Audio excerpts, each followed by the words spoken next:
지난주에 말씀도 참으로 심상치 않은 말씀을 전했죠. 그렇죠? 좁은 문, 좁은 길, 넓은 문, 넓은 길. 그래서 우리가 통상적으로 생각하는 좁은 문, 좁은 길, 또 넓은 문, 넓은 길, 그 핵심이 무엇일까? 그래서 성경을 잘못 읽으면 이런 좁은 문, 좁은 길에 대한 괜히 막 힘들어해요. 그러니까 성경을 전체적으로 성경이 뭘 말씀하고 있는지 본질을 모르는 사람은 이런 구절을 볼 때 피하고 싶어해. 힘들고 나는 너무 좁은 길 가기 싫어. 거기다 협착 더 좁아진다고 돼 있잖아요. 그러니까 이런 길을 이렇게 고생스러운 길이 예수 믿는 거야. 난 싫어. 이렇게 생각할 수 있잖아요. 그런데 핵심이 뭐예요? 생명으로 인도하는 문이고 길이라는 거예요. 그래서 그 좁은 길을 가지만 그때 생명을 누리는 것을 알게 되는 길이고, 넓은 문, 넓은 길은 너무 넓지만 되게 편하지만 뭐라고 돼 있습니까? 멸망으로 인도하는 문이라서. 그러니까 그 길은 내가 지금 너무 괜찮지만 결국 나를 어디로 인도한다? 멸망으로 인도한다. 이런 핵심을 놓치고 그냥 좁은 문, 좁은 길, 넓은 문, 넓은 길 이렇게만 생각하면 성경에 이런 구절들이 많아요, 적어요? 생각보다 많아요. 오늘 본문 말씀도 그래요. 그래서 제가 이 얘기를 하는 거예요. 오늘 본문 말씀도 잘못 읽으면 뭐예요? 난 제자는 평생 못 된다. 이렇게 생각할 수 있어요. 이거는 뭐 내가 도저히 감당할 수 없는 거야. 그냥 나는 그냥 처음부터 제자는 안 할래. 라고 생각할 수 있는 그러한 본문들이에요. 그래서 성경이 핵심적으로 말하는 게 뭘까? 우리가 예수 그리스도를 통해서 얻는 것이 무엇일까? 이런 기초적인 핵심, 복음 이런 것들이 명확하지 않으면 성경을 그릇되게 잘못되게 해석한다라는 거예요. 여러분과 저는 예수 그리스도를 통해서 생명을 얻었잖아요. 그렇죠? 그렇죠? 그 생명으로 우리가 새로운 피조물이 됐고 우리는 새로운 삶을 살고 있어요. 그 삶은 거룩한 삶이고 그 삶은 영생을 누리는 삶이고 그 상은 이 땅에서의 잠시 동안의 삶을 결정하는 게 아니라 영원한 삶까지 포함해서 결정한다. 이런 거를 갖다가 굉장히 약하면 그냥 이런 구절들에 뭐예요? 자기가 스스로 돌을 만들어가지고 넘어져. 제가 봤을 때 그래요. 그래서 많은 사람들은 이 구절이 뭘 의미하는지를 생각하지 못한 채 그냥 피해버리는 거야. 못 본 척하는 거야. 그러니까 사마리아 사람이 그 다친 그 이제 여리고 이렇게 지날 때 그 다친 사람을 사마리아 사람만 도와주고 그 제사장과 이런 레위인들이 다 그냥 지나쳤던 것처럼 도와주지 않고. 그러니까 이런 구절들을 읽을 때 피하는데 본질을 여러분들은 항상 잊어버리면 안 된다는 거. 뭐라 그랬어요? 제가 본질. 우리는 가장 중요한 핵심은 뭐예요? 본질이에요. 본질이 말하는 것에서부터 이런 구절들을 생각하는 게 성경을 제대로 해석하고 관점을 갖는 거예요. 그래서 이 구절 되게 중요하고 이 구절이 말하는 의미를 정확히 알아야 되지만 이 구절이 말하는 그 배후의 백그라운드의 본질이 무엇인가를 뭐예요? 이해하고 있지 않으면 뭐라 그래야 되나? 나름 해석한다. 내 마음대로 해석해서 내 마음대로 그 구절들을 이해할 뿐만 아니라 잘못된 신앙관을 갖기가 십상이다라는 것을 여러분들한테 좀 얘기하고 싶어요. 오늘은 예수님의 제자에 대해서 예수님께서 얘기하고 계세요. 예수님의 제자. 여러분 이 제자라는 말을 하면 예수님께서 그 마태복음 28장 19절에서 20절 말씀이 이렇게 떠올라야 돼. 저절로. 왜요? 너희는 모든 민족으로 뭐라 그랬어요? 내 제자를 삼아라 라고 얘기하고 있어요. 그러니까 사실 예수님을 따르는 진짜 예수님의 정말 예수님을 진정으로 따르는 사람한테 붙여지는 이름이 뭐예요? 예수님의 제자라는 거죠. 근데 요 제자라는 이 말 우리가 저는 예수님의 제자입니다. 저는 예수님을 따라 사는 사람입니다. 그럴 때 예수님이 오늘 이 말씀에서 정말 본질적으로 예수님이 말씀하시는 제자가 무엇인가라는 것을 밝혀주고 있어요. 사실 오늘 제가 이거 설교를 이제 준비하면서 무슨 생각이냐면 이런 설교를 바깥에 가서 내가 하면 인기가 전혀 없어. 사람들이 다 귀를 막고 있을 것 같아. 너무 듣기 싫은 설교인 거예요. 너무 오늘날 시대에 안 맞는 설교인 거예요. 여러분 하나님께서는 여러분들한테 복을 주시러 오셨습니다. 여러분들을 자유케 하러 오셨습니다. 이것도 맞잖아요. 여러분들은 인생 동안에 영생을 누리는 삶이다. 이것도 같은 말이에요. 그런데 오늘 같은 이 본문은 환영받지 못하는 설교야. 그래서 이 본문을 많이 설교할까 생각해봤는데 많이 안 해.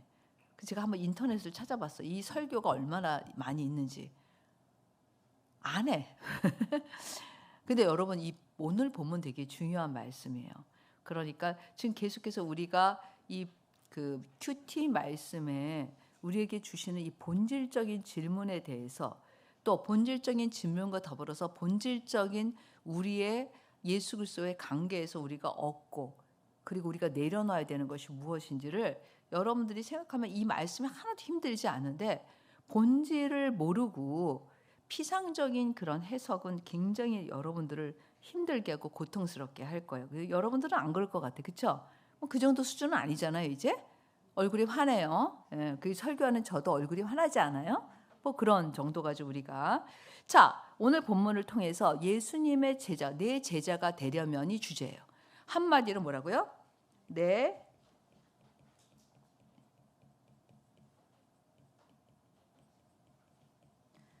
제자가 되려면이 예수님이 말씀하시는 오늘 본문의 주제예요. 그냥 딱 한마디로 이거예요. 여러분과 저는 제자가 되어야 돼요.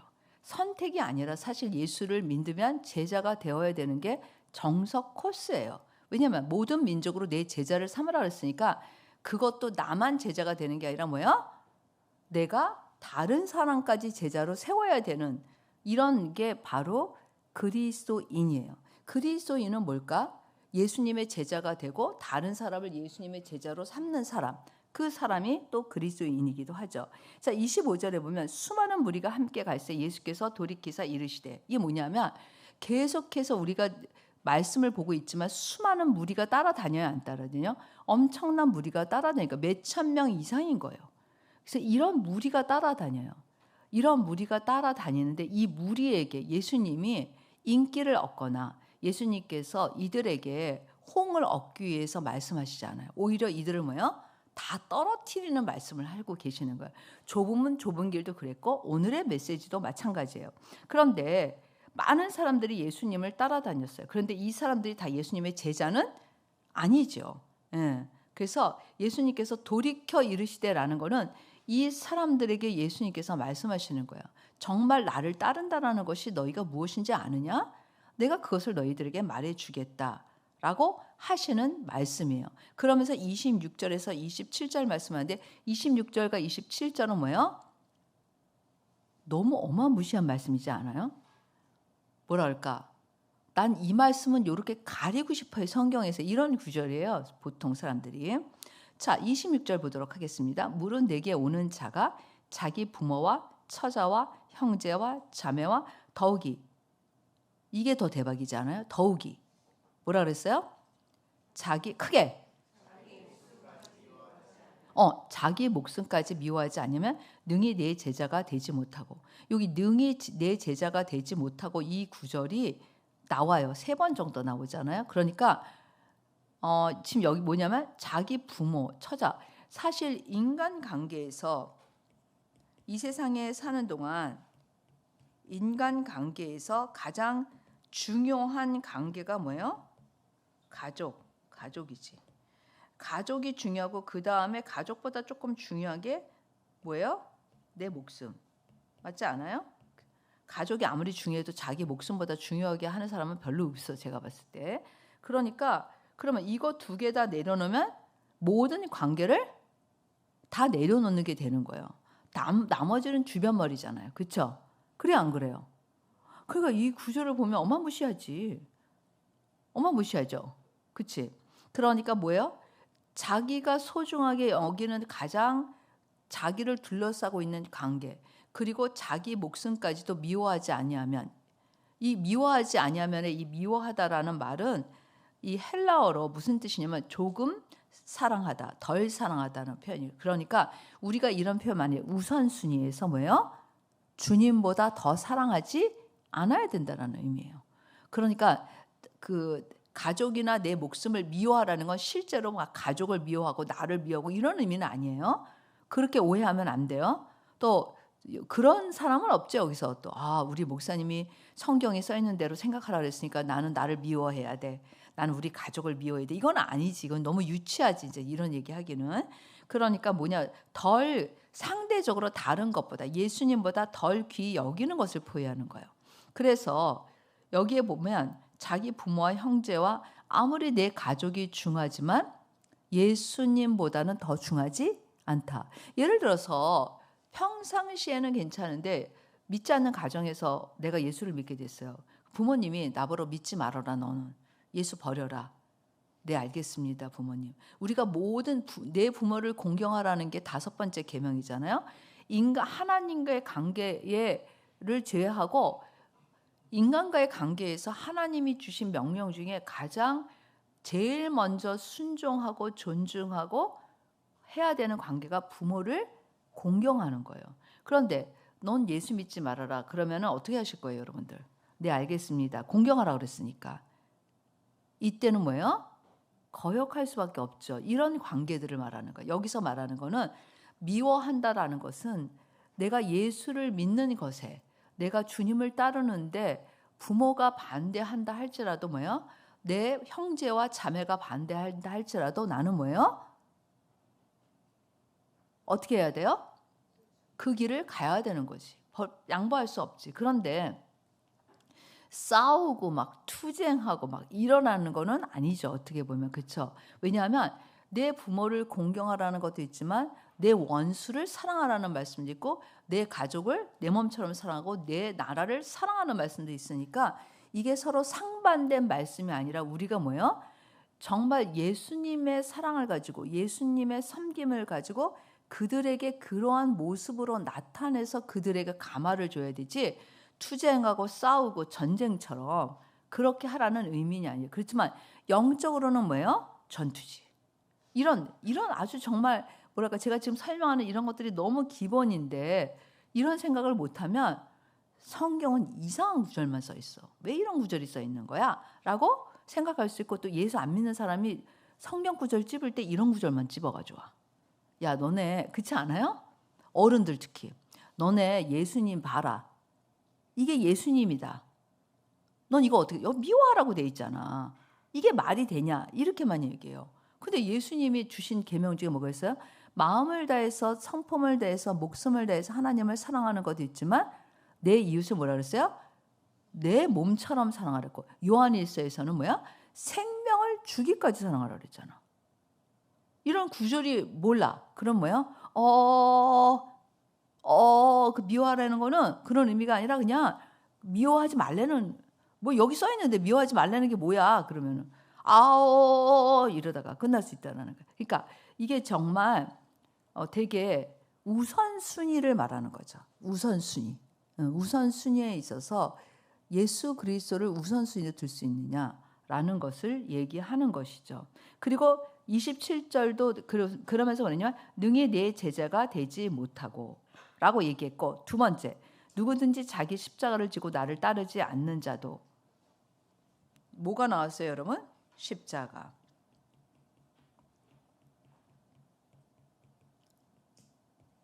여기서 이 십자가는 제가 이제 지다, 십자가를 지다 할 때 바스타조라는 이 그 헬라어인데 예수님께서 십자가를 지고 가는 것을 표현할 때 사용한 단어예요. 그러니까 아무리 힘들고 고통스럽고 어려움이 닥치고 순교를 당할지라도 뭐 하지 말라는 거예요? 배신하지 말아라는 거예요. 실제로 순교 당하시는 분들이 있어요, 없어요? 있죠. 그렇죠? 그래서 그런데 배신하는 사람도 있고 배신하지 않는 사람도 있어요. 그렇잖아요. 모든 사람이 다 배신 안 하는 건 아니에요. 배신하는 사람도 있죠. 근데 배신 안 하는 사람이 더 많겠죠. 그렇죠? 어떤 부분에서. 근데 저는 제가 순교를 안 당해봐서 모르는데 그 순교 당할 즈음에 담대함을 주신대요. 감당할 수 있는 힘을 주신대요. 왜냐하면 그럴 것 같아요. 사람으로서 그 일을 감당하기가 너무 어렵잖아요.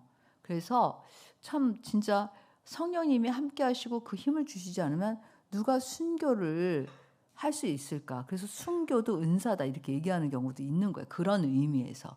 그러니까 어떤 사람은 용감해서 순교를 당할 수 있는 사람이 있고 이 사람은 용감하지 않아서 순교를 못한다. 이런 차원이 아니라는 거죠.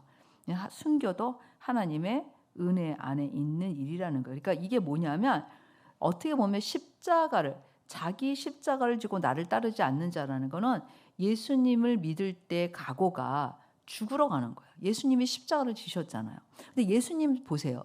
예수님이 우리 죄를 위해서 십자가를 지셨는데 고통스럽다고 나 이제 안 해 이거. 벗어 던졌어요? 채찍에 안 맞았어요? 가시면류관 안 썼어요? 못에 안 박혔어요? 자기 생명을 줬잖아요. 그러니까 예수님을 진짜 따른다라고 할 때 너는 그 정도여야 된다라는 거예요. 그거를 생각하라는 말씀인 거예요. 그러니까 예수님을 믿는다라는 거는 복만 있고 영생만 있고 행복만 있는 게 아니라 뭐가 따른다는 거예요? 고난이 따를 수 있다. 근데 고난이 따를 수 있다가 아니라 여러분 이렇게 생각하면 돼요. 고난이 온다 해보세요. 고난이 온다. 나는 예수를 믿는데 한 번도 고난이 없다. 이런 사람은 이상한 사람이야. 반드시 고난이 있어요, 여러분. 고난을 주시옵소서 이럴 필요는 없지만 고난이 와요, 안 와요? 와요. 근데 예를 들어서 이 고난이라는 거에 대해서 좀 생각해 보는데 이 고난이 어떤 사람은 경제적인 것일 수 있고 어떤 사람은 관계에서 올 수 있고 어떤 사람은 자기 자신일 수 있고 그런 여러 가지 등등이에요. 무슨 얘기인지 알겠죠? 그러니까 어떤 사람한테는 이게 가장 큰 고통이에요. 어떤 사람한테는 이게 가장 큰 고통이에요. 관계도 어렵잖아요. 어떤 사람한테는 자기 자신을 어떻게 하지를 못해. 이게 다 다를 수 있어요. 근데 예수를 믿는다라는 거는 사실은 여기서 말하는 거는 그러니까 죽으러 가는 거, 고통, 자기 목숨을 내려놓는 거예요. 사실 첫 번째 말씀이나 두 번째 말씀은 어떤 부분에서 일맥상통하고 있는 거죠. 26절이나 27절. 그러면서 능히 내 제자가 되지 못한다. 능이라는 말을 제가 찾아봤더니 도대체 이 능이라는 말을 우리가 알긴 알잖아요. 근데 도대체 사전에 이 말이 어떤 뜻이 있을까 했더니 뭐냐면 능력이 있어서 쉽게. 능력이 있어서 쉽게. 그러니까 쉽게 그렇게 할 수 있다 없다? 어떻게 해도 안 된다라는 의미야. 그러니까 무슨 얘기냐면 이게 어떻게 해도 이 조건이 충족되지 않으면 제자는 아니다라는 거지. 갑자기 여러분들을 이 본문에다가 쏙 집어넣고 대비해봐 자기를. 난 제자가 아니다, 기다. 결론이 나오는 거죠 사실 어떻게 보면. 그래서 여기서 예수님께서 지금 아까 우리가 봤잖아요. 무리 굉장히 많은 사람이 예수님을 따라다니고 있잖아요. 그렇죠? 많은 사람이 따라다닐 수는 있어요. 따라다니는 사람으로 불릴 수는 있어. 그러나 제자는 모든 따라다니는 사람이 다 제자는 아니라는 것을 강조하시는 거예요. 모든 교회에 나오는 사람이 다 제자는 아니라는 걸 얘기하는 거예요. 교회에 나온다 해서 모든 사람이 제자는 아니에요, 여러분. 사실이잖아. 그냥 교회에 나오는 사람이지. 그렇지만 제자는 이 조건을 충족해야 돼. 그래서 예수님의 제자는 따라다니는 사람이 아니라 다른 모든 사람과의 관계에서 예수님의 우선순위, 자기 목숨보다도 예수님이 더 귀하다. 그래서 어떻게 보면 우리 목사님 또 복음하신다 그럴지 모르지만 아니 복음이 나오잖아 지금. 그치? 응? 주대심이 되면 이거 해결되잖아요. 예수님이 나의 주인이니까. 그쵸? 이 주대심이 되면 해결돼요. 그 다음에 자기의 십자가를 지지 않으면 이럴 때 제가 여러 번 여러분들한테 얘기한데 성육신적 삶이야. 이게 무슨 얘기냐면 예수님이 우리 죄를 위해서 이 땅에 내려오신 것처럼 나도 예수님처럼 사는 거를 성육신적 삶이라고 그래요. 표현하기를. 간단하게 표현하면 그러니까 이 삶이야. 근데 주대심도 어렵고 성육신적 삶도 쉬운 건 아니에요, 여러분. 그렇죠? 첫 번째 26절과 27절을 가볍게 생각하면 안 돼. 나는 이미 그거 도통했고 이미 주님 앞에 주대심 드렸고 그러지 않아요, 사실은. 여러분들이 사실 어떻게 보면은 평생 깨어 있어야지 되는 구절이기도 해요. 우리 스스로 못해. 그거를 알면 기뻐. 그냥 여러분 스스로가 이 두 구절 26절 27절을 못해. 그냥 그거를 인정하면 돼요. 그런데 그렇게 여러분들이 믿음을 드리면 성령님이 주님이 우리로 하여금 그런 삶을 살 수 있게 해주는, 이것이 성경 전체에 깔려 있어요. 우리는 이렇게 못하지. 어이구, 우리가 얼마나 이기적인데. 우리 원죄 있어가지고 우리는 얼마나 자기밖에 모르는데. 아이고, 자기 목숨을 어떻게 줘? 조그만 가시질도 아프다고 죽는다고 난리 나는데 배신이고 배배신을 하지 우리는. 우리가 우리 자신으로 예수 그리스도를 믿고 산다 그러면은 진짜 엄청나게 뭐 배신이 아니라 수십 번이 아니라 뭐야? 수만 번 배신하고 살지 않을까? 그러니까 근데 여기서 말하는 거는 나는 그렇게 될 수 없기 때문에 주 대심이 필요한 거고, 나는 이렇게 살 수 없기 때문에 성령님이 나를 도와주시는 게 필요한 거예요. 그래서 내가 또 얘기하잖아. 주 대심과 홀리가이드. 내가 얘기하고 싶어서 하는 게 아니라 그냥 성경이 말하고 있는 거예요. 내 능력과 내 힘으로 이것을 살 수 있다 없다? 없어요. 아무도 없어. 아무도 인간 중에 이렇게 살 수 있는 사람 없어. 이렇게 살 수 있었으면 우리가 율법으로 말미암아 의롭다 하심을 얻었겠지요. 그렇죠? 그러니까 첫째로 나는 살 수 없어요. 주님이 도와주셔야 돼요. 주님이 주인 되어 주셔야 돼요. 그리고 성령님이 그런 삶을 살 수 있도록 인도해 주셔야지 돼요. 라고 생각해야 돼요. 제가 이렇게 사역을 하면서 제자들을 많이 양육하고 이제 제가 어느덧 이제 한 30년 정도 사역하는 게 되는 것 같아요. 30년 동안 인생에 있어서 사역하는 동안에 끊임없이 일어나는 일이 뭘까요? 라고 누군가가 묻는다면 배신이에요. 처음에는 많이 힘들어하고 어렵기도 하고 사역을 내가 해야 될까 말아야 될까도 생각하고, 더 사역을 열심히 하면 할수록 배신도 더 커지고 힘들고, 사람들을 더 바른 길로 가르쳐주면 줄수록 배신도 훨씬 커져요. 공격도 많고. 그래서 참 힘들어했었는데 제가 하나 깨달은 게 있어요. 뭘 깨달았냐면, 그래서 너무 아이러니컬한데 이런 배신이 올 때 나도 예수님을 배신하고 싶어 한다는 거야. 여러분 이게 무슨 말인지 알아요? 그러니까 이런 배신이 올 때 나도 예수님을 배신하고 싶다는 건 뭐냐면, 이런 배신을 당하면 아까 얘기했잖아. 죽으러 가는 거잖아. 십자가는. 고통이잖아. 고난이잖아. 근데 그거를 넘어야 되는데, 그런 거를 받을 때 나도 예수님을 배신하고 싶다는 건 뭐냐면 하고 싶어 하지 않아. 그리고 내가 왜 이런 걸 당해야 돼? 내가 뭘 잘못했어? 내가 저 사람한테 해준 거는 사랑밖에 없는데, 내가 저 사람한테 해준 건 돌봐준 것밖에 없는데 왜 이런 거를 내가 받아야 돼? 이런 생각이 저절로 오잖아요. 그래서 나는 이제 안 하겠다. 이렇게 하면 뭐 하는 거예요? 나도 예수님을 배신하는 거지. 누구 때문에? 그 사람 때문에.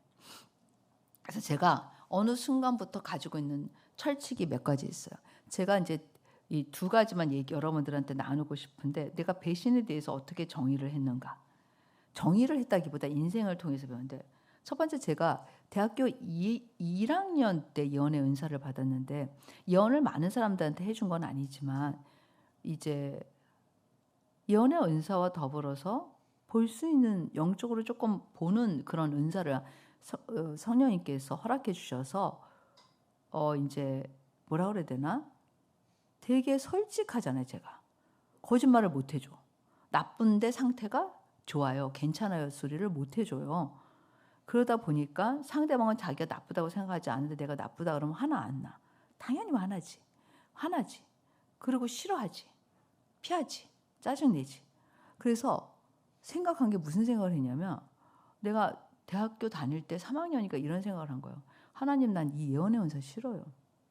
나는 선지자적 예언의 은사 싫어요.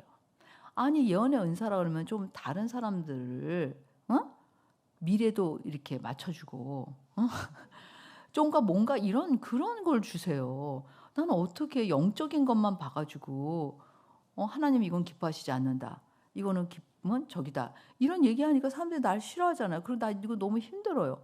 사람들이 나를 공격하니까 나 예언의 은사 가져가 주세요. 내가 이렇게 기도한 적이 있어요. 그랬더니 그때 잊혀지지 않는 장면이 뭐였냐면 내가 막 솔직히 길거리 가면서 이렇게 울면서 기도를 하고 있는데 주님의 마음을 나한테 가르쳐. 그래 너 잘못했어. 너 왜 그래? 내가 막 이런 게 아니라 그러면 나는 내 말을 누구한테 전하게 할까? 이런 주님의 마음 있지. 근데 저는 참 이상하게 여러분들이 좀 아이러니컬하게 생각할지 모르지만 주님은 제가 뭔가를 불평하고 막 뭐라 그러면 화를 내신 적이 없어. 근데 이런 종류로 제가 막 이제 불평을 한다기보다 막 마음을 토로하는 거예요. 그랬더니 주님의 마음을 가르쳐. 그런 거 말하지 말아요 나한테. 내가 그래. 왜냐하면 주님의 마음이 느껴지면 순종하게 되잖아. 어떻게 안 하겠어. 그래서 막 그때 울며 불며 그랬던 생각이 나고 제가 한번 일본에서 이제 세미나를 준비하면서 너무 힘들었던 적이 있어. 영적인 공격도 많고 제가 보통 세미나를 1년 정도 준비를 해요. 그런데 이제 일본 사람들 왜 세미나를 준비하는데 막바지가 됐는데 영적 공격도 심하고 너무 그래서 이제 스트레스를 진짜 이빠이 받은 거야. 그래가지고 집을 뛰쳐나왔어. 막 울면서 내가 막 나 이제 이런 거 안 한다고 나 세미나도 안 하고 나 이제 이런 거 안 한다고 내가 왜 이런 걸 해가지고 이렇게 고생하냐고 막 그때도 막 울면서 이렇게 이제 주로 울 때 길거리를 걸어가고 있어. 이게 걷는 게 특징이야 제가. 그랬는데 주님이 그때는 어떠냐면 가만히 계시는 거예요. 내 불평을 들으시면서 나의 그 토로를 들으시면서 그러면서 내 마음에 깊이 나는 너를 사랑한다. 네가 뭐를 해서 사랑하는 게 아니라 내가 너를 사랑해. 그런 말 하지 말라고 그랬죠 내가. 이 중요한 때 이렇게 말씀하세요 항상. 그래서 꼼짝 못해. 제가 마태복음을 읽다가 하나님께서 이렇게 병든 자 마음이 아픈 사람들 이런 사람들을 너는 이런 사람들을 위해서 누가 일할까? 이게 한 달 동안 이 스크린이 제 앞에 안 없어졌다 그랬잖아요. 그때도 나는 진짜 제일 싫어하는 게 그런 거야. 나는 진짜 죄송한 표현이지만 하나님 죄송해요. 예전에 그랬다는 거예요. 치유가 제일 싫어했어요. 제가. 너무 그게 저한테 스트레스야. 나는 어렸을 때부터 치유 사역은 안 하고 싶었어. 근데 대부분 예언하시는 분들이 저한테 너는 큰 치유의 은사가 있다고 그럴 때마다 그거는 입을 이렇게 탁 막아주고 싶은 심정이야. 내가 여러분들을 좀 이해하지. 나도 그랬으니까. 그랬는데 그때 주님이 그런 마음을 주실 때 내가 순종하기까지 한 달이 걸렸는데 너무 주님이 그들을 사랑하시는 주님의 마음을 보죠. 나보러 해라 마라가 아니야. 항상 이런 식이에요. 주님 참 지혜롭지 않아요? 나는 그들을 너무 사랑한다. 그 간절한 주님의 마음, 갇힌 자들에 대한 그 주님의 사랑, 주님의 마음. 그래서 배신을 못해. 이해됐어요? 그러니까 사실 우리는 배신하는 인간들이야. 여러분과 저는 아무 때나 예수님을 배신해. 조그만 일로도 배신하고 큰 일로도. 사실 그렇지 않아요? 우리는 배신으로 태어났어. 뭐 원래 우리 조상이 원죄라는 게 배신의 영이지 어떻게 보면. 그런데 주님이 우리에게 오시고 우리를 화목케 하신 거는 나는 배신하는 인간인데 그 배신하는 나에게 주님의 마음을 주심으로 그 배신을 하지 않게 하신다는 거예요. 이거를 정말 여러분들이 알아야 돼요. 나는 배신 안 할 거야. 배신한다니까 여러분. 저는 여러분들이 여러분 자신이 배신하는 인간인 걸 알아야 돼. 그렇지만 주님의 마음이 우리를 사로잡을 때 그때 배신을 안 하는 거야.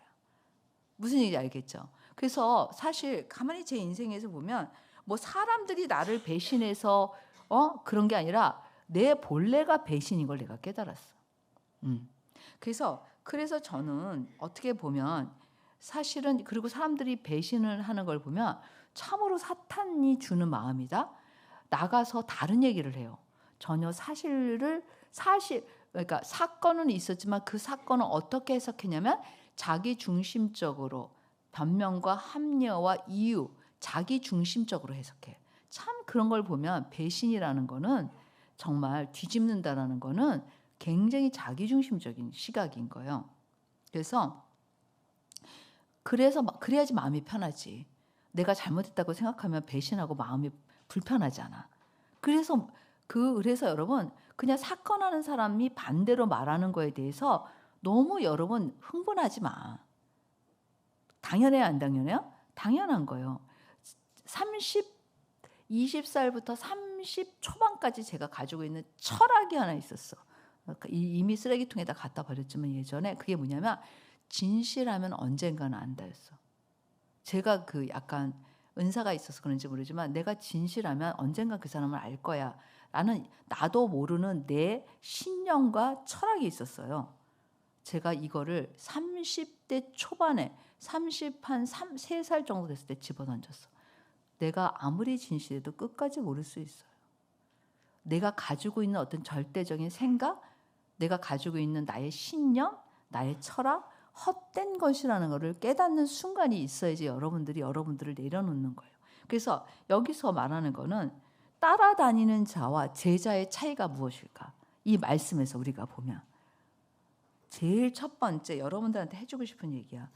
주님, 저는 이거 못해요. 이거예요. 뭐라고 했어요? 다시 해봐요. 주님, 저는 이거 못해요. 시작. 주님, 저는 이거 못해요. 이게 주님이 원하시는 고백이에요. 주님, 저는 형제와 부모와 제 목숨을 버리지 못하고 귀하게 여기는 저예요. 저는 자기의 십자가를 지지 못하는 저예요. 주님, 그러나 저를 도와주세요. 이게 우리의 시작이에요. 피하지 말라는 거지. 제가 얘기하는 거는. 자, 그리고 나서 이런 제자의 조건을 얘기하시고 나서 뭘 얘기하냐면 제가 지금 여러분들한테 얘기한 거를 주님이 말씀해 주시는 거예요. 그게 28절부터 33절까지의 말씀이에요. 뭐냐면 제자가 되기 전에 비용을 계산해 봐라. 뭐라고요? 비용을 계산해 봐라.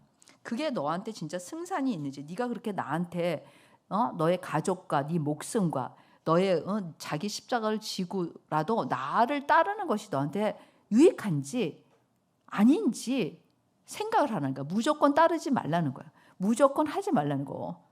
얼마나 자신 있으면 이런 얘기를 하실까? 그렇죠? 그냥 그렇게 하지 않으면 내 제자 못 돼. 그리고 끝나면 우리 안에 5만 가지 갈등이 일어날 텐데 얼마나 자신 있으면 예수님이. 그리고 괜찮아. 안 따르고 싶은 사람은 안 와도 돼라는 거야. 그래서 뭐냐 하면 세 가지 비유를 얘기해요. 망대를 세우는 자의 비유를 얘기하죠. 그렇죠? 근데 망대를 세우기 전에 망대를 세울 거면 그 비용을 계산해야 되잖아요. 그리고 끝까지 완성해야 될 거잖아. 근데 주님, 전 주님을 위해서 목숨을 드리기로 결정했어요. 전 주님을 위해서 살기로 했어요. 그리고 끝내지를 못한다는 게 뭐냐면 그냥 내 마음대로 살아. 도중하차. 우리 도중하차. 시작한 것만 못하지. 그 얘기하는 거예요. 그럴 바에 하지 말아라. 그 당시에 헤롯 가문에서 자기를 과시하려는 의도로 여러 과도한 건축물을 많이 졌어요. 그러다가 끝까지 못했어. 그래서 비웃음거리와 조롱거리가 됐었어요. 그거를 비유 삼아서 얘기하시는 거예요. 그러니까 너 진짜 제자 될 거야? 목숨 내놓을 수 있어? 십자가 질 거야? 못하겠어요. 그러면 안 해도 돼. 이렇게 얘기하는 거예요. 네가 그거를 모른다면 하지 말아라. 얘기하는 거예요. 응? 두 번째는 그 다음에 뭐예요? 전쟁을 준비하는 임금의 비유죠. 1만 명으로 2만 명을 이길 수 있어요? 없어요? 여기서는 지금 없어. 그래서 여기서 사신을 보내어 화친을 청할지라는 건 타협하라는 게 아니에요. 지혜를 가져야 되는 걸 의미하는 거예요. 응? 그래서 1만 명으로 2만 명을 못 이기는 거는 당연한 거잖아. 그런데 이길 수 있어요? 없어요? 이길 수 있지. 전략이 중요한 거지. 그런 예가 얼마나 많아. 여러분 원래 그 마라톤 할 때 그 횃불 들고 뛰는 거, 그쵸? 그 제가 지금 잘 생각이 안 나는데 그 마라톤의 기원이 뭔 줄 알죠? 그쵸? 전쟁에 승리했잖아. 그리스가 이길 수 없는 전쟁에 승리를 해가지고 그 승전 소식을 알리기 위해서 뛰어온 거리가 40km인 거야. 제가 알기로. 그래서 승전 소식을 알리고 죽었어요. 그 사람이. 여러분. 그게 마라톤의 시작이야. 응? 알고 있죠? 그래서 그게 이제 그런 것처럼 어떻게 보면은 지금 무슨 얘기냐 하면은 전쟁을 준비하는, 그러니까 진짜 이길 수 있는지 없는지를 생각하고 전략과 지혜를 가져야지 된다는 의미예요. 그다음에 세 번째는 뭐예요? 세 번째를 말하기 전에 33절이 결론이야. 한번 읽어봅시다. 시작.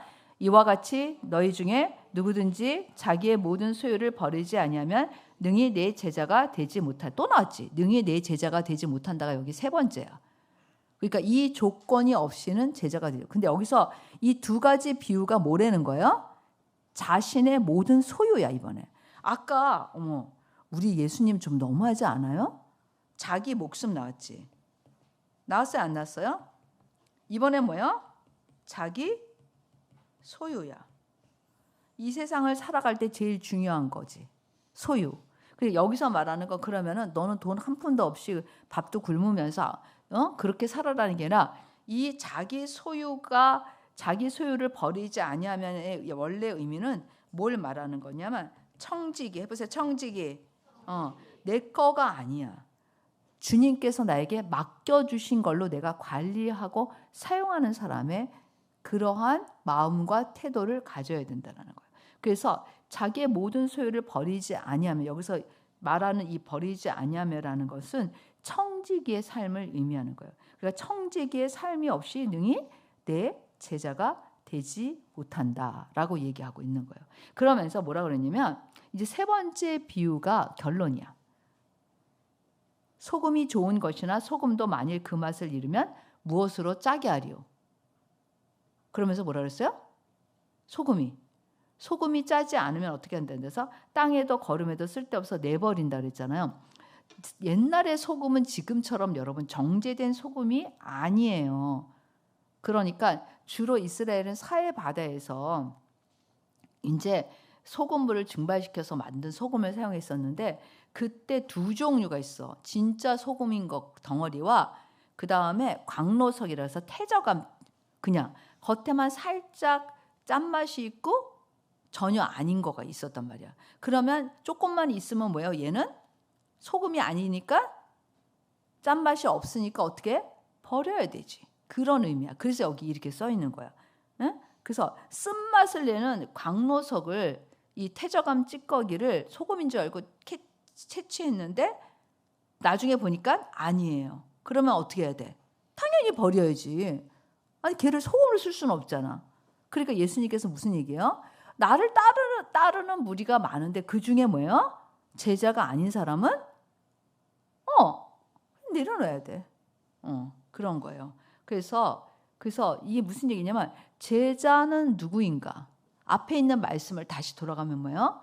우선순위, 주대심이 되는 사람이고 그리고 자기 자신을 먼저 알아야 돼. 그렇죠. 그리고 자기 목숨보다도 주님이 귀하고 그 다음에 주님을 끝까지 배신하지 않고 자기의 모든 소유를 청지기의 삶을 사는 사람이에요. 그러니까 제가 아까 얘기했잖아요. 초반에.